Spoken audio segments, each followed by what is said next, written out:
বাংলাদেশের বিশ্বকাপে অংশগ্রহণ নিয়ে নাটকীয়তা যেন শেষই হচ্ছে না। ভেন্যু বিতর্ককে কেন্দ্র করে আন্তর্জাতিক ক্রিকেট কাউন্সিলের ভূমিকা নিয়েও উঠছে প্রশ্ন।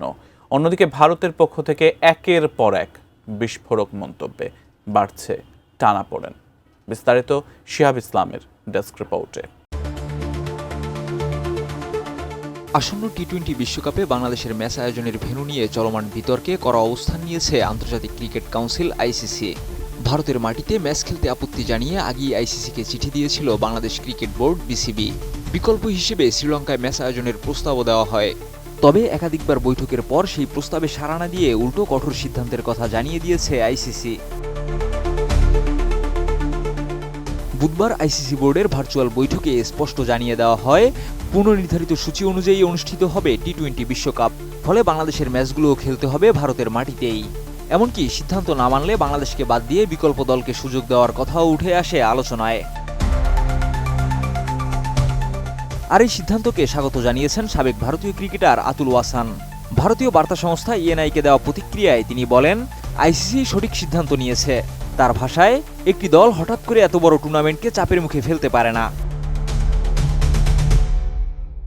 কিন্তু নিরাপত্তা ইস্যু নিয়ে মুস্তাফিজকে আইপিএল থেকে বাদ দিয়ে বিতর্কের শুরুই করে ভারত।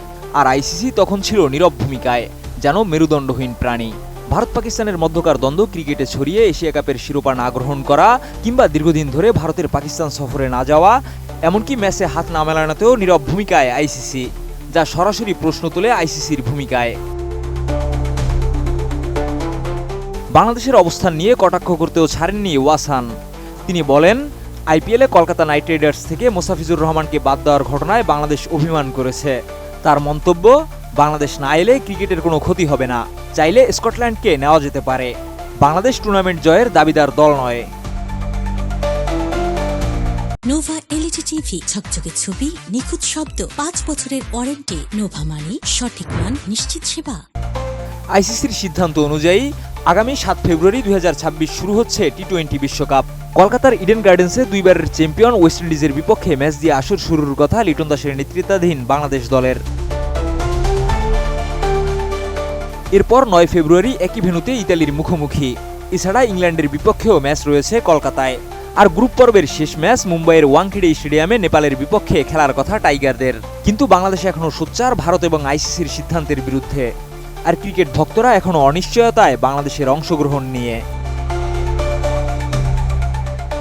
শিহাব ইসলাম, এটিএন নিউজ।